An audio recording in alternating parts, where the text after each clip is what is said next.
Shirish 9th class पढ़ रहा था। उसके माता पिता उनके गांव में एक छोटे से होटल में काम किया करते थे। शिरीष उनका इकलौता बेटा था, जिससे बहुत ज्यादा लाड़ और प्यार से वो पला था। उसके माता पिता जो भी वो मांगता था, उसको इनकार किए बिना सब कुछ उसके सामने हाजिर रखते थे। वो अच्छा पढ़कर अपनी जिंदगी में आगे बढ़े, इसके लिए वो लोग कोई कमी नहीं रखते थे। उसकी स्कूल की फीस बहुत ज्यादा होती थी, लेकिन फिर भी बहुत बड़े प्राइवेट स्कूल में उसे पढ़ाया करते थे। उसकी 9th क्लास की एग्जाम्स खत्म हो गई थी, फिर समर हॉलिडेज दे दिए गए थे। पिताजी, मेरे सारे फ्रेंड्स इन हॉलिडेज में टूर के लिए प्लान बना रहे हैं और मैं भी जाना चाहता हूँ। अरे ये सारे टूर वूर से हमें क्या लेना देना। तुम तो जानते हो ना बेटा कि तुम्हारे पिताजी कितनी मेहनत करते हैं तुम्हारे लिए। जितनी हैसियत उनकी है, उससे ज्यादा करते हैं वो तुम्हारे लिए। अरे कमला, चुप रहो। अगर ये सब कुछ अब नहीं करेगा तो कब करेगा? अपने फ्रेंड्स के साथ घूमना फिरना भी चाहिए। 10 और 15 साल के बाद तो वो खुद जिम्मेदार बन जाएगा, तब तो उसे समय ही नहीं मिलेगा ये सब करने के लिए।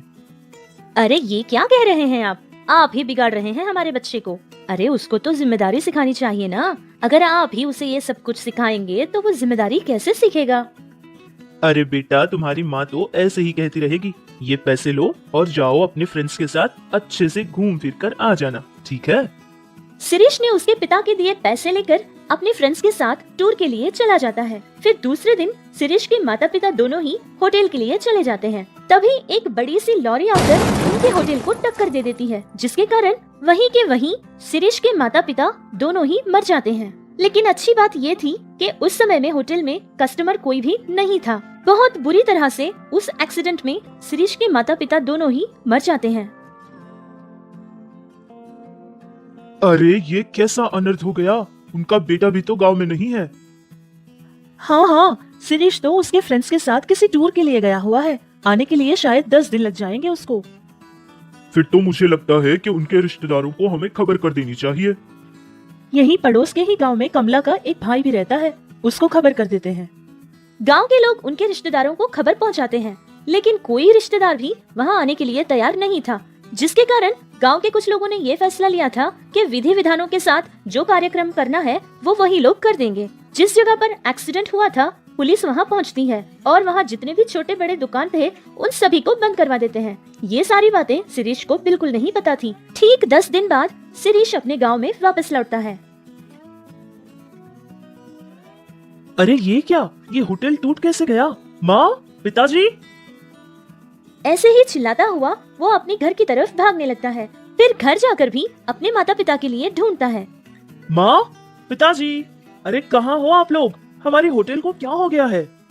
शिरीष की बातें सुनकर पड़ोस में रहने वाली एक औरत आकर रोती हुई शिरीष को सारी बात बताती है कि कैसे उन दोनों का एक्सीडेंट हो जाता है और उसके माता पिता की मौत कैसे हुई थी। ये बात सुनते ही शिरीष की तो धड़कनें रुक गई थी और वो बहुत ज्यादा रोने लगा था। शिरीष की माँ कमला ने उसके पिता से प्यार करके शादी की थी। शिरीष का पिता भी एक अनाथ था, जिसके कारण उनकी शादी के लिए कमला के घर वालों ने इनकार किया था, लेकिन कमला ने बिल्कुल नहीं सुनी थी। शिरीष के पिता से शादी कर ली थी। शादी होने के कुछ ही दिन बाद कमला के पिता यानी शिरीष के नाना की मौत हो जाती है। कमला का एक और भाई भी था, लेकिन उसके मौत के बाद ये खबर उसे मिली थी, फिर भी उसका भाई उसको देखने के लिए भी नहीं आया था। इसी तरह बेचारा शिरीष भी अनाथ हो गया था, अकेला अपनी जिंदगी गुजार रहा था। ऐसे ही 1 महीना गुजर चुका था। घर का किराया नहीं बन पाया था, जिसके कारण वो घर भी छोड़ देता है और पढ़ने के लिए उसके पास पैसा भी नहीं था, जिसके कारण वो अपना पढ़ना भी छोड़ देता है। गांव के लोगों को शिरीष के ऊपर तरस तो आता था, लेकिन कोई भी उसकी सहायता करने के लिए आगे नहीं बढ़ा था। शिरीष को कुछ समझ नहीं आ रहा था कि वो अब क्या करे या फिर कहाँ जाए। फिर वो अपने मामा का घर ढूंढता हुआ उसके मामा के घर पहुंच जाता है। कौन हो तुम? जिस दिन तुम्हारी माँ ने हमारी दहलीज पार की थी, उसी दिन हमारे लिए वो मर चुकी थी। तुम्हारा और मेरा कोई संबंध नहीं है। तुम भी तुम्हारे बाप की तरह ही हो। जाओ यहाँ से और इस तरफ दोबारा कभी मत आना। शिरीष के सगे मामा ने भी उसे अपने घर से भगा दिया था, जिससे शिरीष का दिल टूट गया था, जिससे उसे अपनों पर से भी विश्वास उड़ गया था। चुपचाप वहाँ से चला जाता है। उसने सोच लिया था कि जिस गांव में उसके माता पिता ही नहीं है, उस गांव में वो नहीं रहेगा। जितना पैसा उसके जेब में था, उन पैसों से वो एक बस के टिकट खरीदता है और एक शहर के लिए निकल जाता है। शिरीष को लगा था कि अब उसकी जिंदगी में सारी परेशानियां ही होगी। वो ये भी जानता था कि वो शहर जाने के बाद वहाँ उसका स्वागत करने कोई नहीं आने वाला है, या फिर अपने गांव वापस लौट जाए तो उसको अपने घर में कोई नहीं रखने वाला है। वो इसी तरह सोचता हुआ शहर पहुँच जाता है। शहर पहुँचने के बाद जितनी भी होटल्स उसे नजर आई थी, उन सारे होटल्स के पास जाकर अपने लिए कोई काम मांगता है, लेकिन सारे होटल्स में यही कह रहे थे कि इस उम्र में उसे कोई काम नहीं देगा। आखिर उसने देखा कि एक सड़क के किनारे पर एक छोटी सी बंडी रखे हुए एक बूढ़ा आदमी खड़ा कुछ बेच रहा था। वो उसके पास चला जाता है। चाचा जी, क्या आप मुझे कोई काम दे सकते हैं? अरे बेटा, कौन हो तुम? देखने पर तो स्कूल पढ़ रहे बच्चे की तरह लग रहे हो। तुम क्या काम करोगे बेटा? वैसे भी किसी को काम पे रखूं इतनी हैसियत मेरी कहाँ है बेटा। जो 4 पैसे मैं कमाता हूँ उसमें मेरा गुजारा ही मुश्किल हो जाता है। अच्छा चाचा जी, क्या आपका इस दुनिया में कोई नहीं? अरे क्यों नहीं है बेटा, 4 बेटियां और 2 बेटे हैं मेरे, लेकिन किसी पे बोझ बनना मुझे पसंद नहीं है, इसीलिए मेरा जीवन मैं खुद गुजारता हूँ। अरे चाचा जी, मैं समझ गया, सबके होने के बाद भी आप अनाथ हो और मेरा कोई नहीं, इसलिए मैं भी अनाथ हूँ।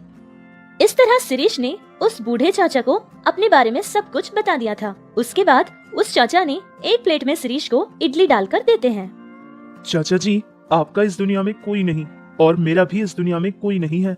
मैं आपके साथ रहना चाहता हूँ और आपका मैं पूरा ख्याल रखूंगा। क्या आप मुझे अपने साथ रहने देंगे?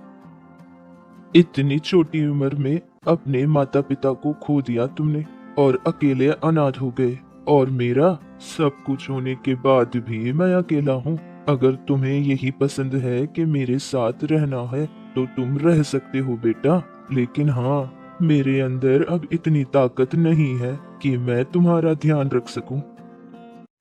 उस बूढ़े चाचा ने ये सोचा था कि अगर शिरीष को उनके पास रहने से अगर वो भी मना कर देंगे तो शिरीष पता नहीं किस रास्ते में चला जाएगा और कौन सा गलत रास्ता अपना लेगा। इस डर से वो बूढ़े चाचा मान लेते हैं और शिरीष उनके पास रह जाता है। वो चाचा एक छोटी सी झोपड़ी में रहा करते थे। हर दिन सुबह शाम इसी तरह इडली बेचकर अपना जीवन का गुजारा किया करते थे। शिरीष के आने के बाद वो सारा काम शिरीष ही किया करता था। उस बूढ़े चाचा से कोई काम नहीं लेता था, लेकिन जितने पैसे उन्हें मिलते थे उन पैसों में दोनों का जीवन बहुत मुश्किल होता था। उनका खर्च उन पैसों से नहीं निकलता था।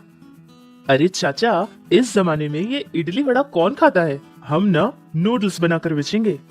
अच्छा, वो वही ना जो लंबे लंबे सांप की तरह लगते हैं। अरे बेटा, वो मुझे बनाना कहाँ आता है।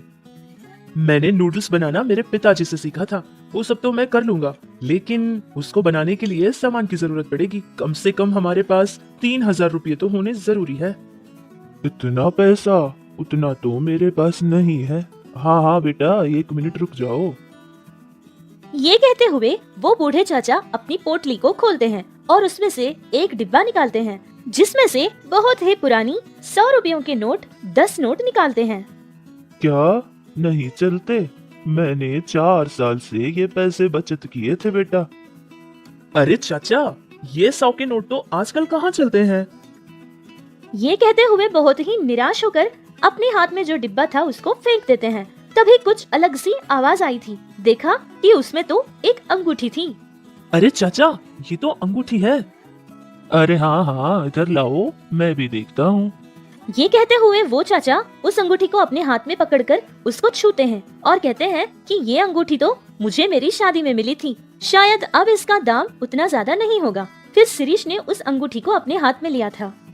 चाचा, ये अंगूठी तो बहुत भारी लग रही है। इसके तो हमें कम से कम 2000 रुपये तो मिल ही जाएंगे। फिर उस अंगूठी को लेकर वो दोनों अच्छे से तैयार होकर एक सोने की दुकान को चले जाते हैं और फिर उस अंगूठी को बेच देते हैं। जितना उन लोगों ने सोचा था उससे कुछ ज्यादा ही पैसा उन्हें मिला था। जिन पैसों से जो जो चीजें नूडल्स बनाने के लिए चाहिए थी, जैसे कि एक बड़ी सी कढ़ाई और उसके लिए जो जरूरी सामान होता था, वो सारा सामान खरीद कर लाते हैं। शिरीष और वो बूढ़े चाचा दोनों मिलकर नूडल्स बनाना शुरू करते हैं। पहले तो बहुत कम लोग ही उनके पास खरीदा करते थे, लेकिन जैसे ही वक्त बदलता गया, धीरे धीरे सारे लोग उनके पास ही आकर नूडल्स खरीदा करते थे, जिससे उनको बहुत अच्छा लाभ मिल जाता था। उनका जीवन भी बहुत आराम से गुजर जाया करता था। कुछ दिन ऐसे ही गुजरने के बाद वो बूढ़े चाचा शिरीष को कहते हैं कि अब वो 10वीं क्लास भी ज्वाइन करे। ये कहकर वो एक सरकारी स्कूल में उसका दाखिला भी करवा देते हैं। एक तरफ नूडल्स की बंडी और दूसरी तरफ स्कूल। इस तरह वो बहुत अच्छे से पढ़ाई किया करता था। फिर वो एक दिन 10वीं क्लास में फर्स्ट क्लास से पास भी हो गया था। कुछ दिन ऐसे ही गुजर गए थे। फिर अचानक उस बूढ़े चाचा की हालत बिगड़ती गई। उनकी तबीयत बहुत खराब रहती थी। शिरीष उनको कोई काम करने नहीं देता था। उनका बहुत अच्छे से ध्यान रखा करता था। बेटा शिरीष, इस उम्र में मैं तुम पर बोझ बन गया हूँ ना। पता नहीं कब तक जिंदा रहूंगा। भगवान अगर जल्दी मुझे अपने पास ले ले तो अच्छा होगा। अरे चाचा, ये आप क्या कह रहे हैं? आप चाहते हैं कि मैं फिर से अनाथ हो जाऊं? चाचा, आपकी वजह से मुझे कोई परेशानी नहीं है। बल्कि अगर उस दिन आपने मेरा साथ नहीं दिया होता तो पता नहीं मेरा क्या होता। वैसे भी अब तो आप बस 80 साल के हो। 10 और 15 साल तो मेरे साथ आराम से गुजार देंगे आप। और हाँ चाचा, मैं आपका पूरा ख्याल रखूंगा। आपको कभी अकेला नहीं छोड़ूंगा। मैंने तुम्हें अपना सर छिपाने के लिए थोड़ी सी जगह क्या दे दी? मुझसे तुम इतना प्यार करते हो बेटा। और जिन औलाद को मैंने जन्म दिया था वो लोग तो कम से कम मुझसे बात भी नहीं करते। उन लोगों ने मेरा साथ कभी नहीं दिया था और उस समय में भी मैं जीना चाहता था। और अब तो मेरे साथ तुम हो ना बेटा। अब तो मैं 100 साल जी लूंगा। शिरीष बहुत ज्यादा मेहनत करके काम किया करता था। नूडल्स बेचकर जो पैसे कमाता था उन पैसों को वो बचत भी किया करता था। जो पैसे उसने बचत किए थे उन पैसों से एक छोटी सी होटल किराए पर ले लेता है और 2 आदमियों को भी काम पर रख लेता है और काउंटर पे तो वो अपने चचा जी को बैठा देता है। इस तरह उनकी जिंदगी बहुत खुशी खुशी गुजरने लगी। सच है ना कि किसी का कोई नहीं होता और वो अनाथ हो जाता है, लेकिन किसी का सब कुछ होता है लेकिन फिर भी वो अनाथ हो जाते हैं। ऐसे अगर रिश्तेदार ही एक दूसरे से मुंह मोड़ लेंगे तो वो भगवान ही उनकी मदद करने कोई न कोई रिश्तेदार की तरह हाजिर जरूर हो जाते हैं। जैसे शिरीष की जिंदगी में चाचा जी और चाचा की जिंदगी में शिरीष आ गया था। ऐसा बड़ा दिल और इतनी बड़ी सोच रखने वाले सारे अच्छे लोगों को हम तहे दिल से शुक्रिया कहते हैं।